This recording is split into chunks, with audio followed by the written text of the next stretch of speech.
Without God and His grace, we cannot live in this world. We cannot live our life.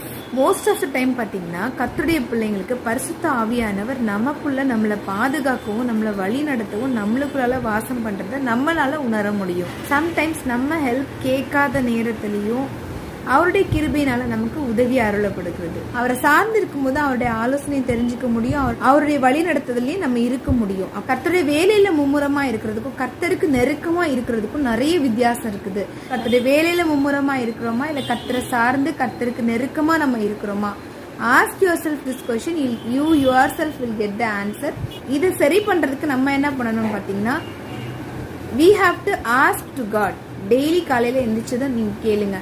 God instruct me, guide me in your track. உங்க சுத்தத்துக்கு, உங்களுடைய விருப்பத்துக்கு, உங்களோட பாதையில உங்களை சார்ந்து நான் வாழ்றதுக்கு, என்னோட வாழ்க்கை சக்சஸ்ஃபுல்லா இருக்க கர்த்தர் நீங்க எனக்கு உதவி செய்யுங்க அப்படின்னு சொல்லிட்டு